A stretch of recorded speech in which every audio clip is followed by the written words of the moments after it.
हमारे साथ मौलवी साहब हैं कि आप जो इमरान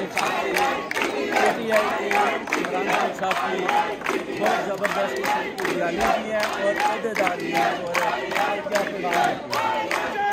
इमरान खान को गिरफ्तार किया गया है। ये लोग मेहमान हैं, ये लोग बारबेरियंस हैं। इन लोगों को लगता है कि ये लोग खत्म करेंगे हमारी उनकी, तो खान के लिए कोई निकलेगा नहीं। अगर ताहयात ना आए तो बोरा वापस आ सकता है, तो हमारा खान भी वापस आ सकता है, हमारा खान वापस आएगा। लेकिन लोगों को डरा के, लोगों को धमका के, लोगों को घरों में बंद करके 9 मई का प्लांटेड वाकया करने के बाद आज एक बंदा भी नहीं निकल सका खान के लिए, क्योंकि लोग डरते हैं कि उनकी माँ बहन बच्चे घरों में, बल्कि बाप बेटे उनके अपने मियाँ कोई भी किसी को उठाकर ले जाएगा। अगर हम अभी पाकिस्तान में होते ना और ये इस तरह मुझे इंटरव्यू का कहते तो 99% या ये गिरफ्तार हो जाते या मैं गिरफ्तार हो जाती। मुल्क के ये हालात चल रहे हैं। लेकिन जैसे कि इमरान खान ने रिहा होने से पहले कहा कि if I win the nation wins and if I lose then what do I have to lose. छा गया बंदा, he is a fighter, he is a leader. क्या समझते हैं मुंडे का क्या डिसीजन आएगा आपके खान साहब की गिरफ्तारी?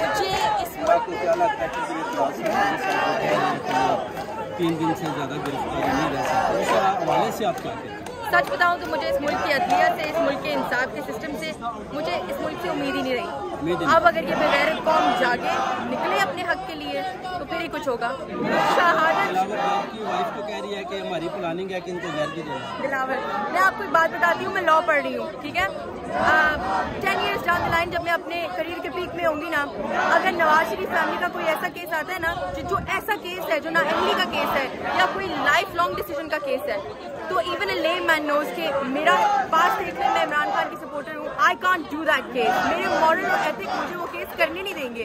दिलावर एक ऐसा बंदा जिसका फेसबुक ऊपर से नीचे मियाँ के नारों से बजा हुआ है, और आप कह रहे हैं कि वो इमरान खान के लिए जो है बात करेगा या इमरान खान का हक में फैसला करेगा या उसके अगेंस्ट फैसला करेगा। बहुत शुक्रिया।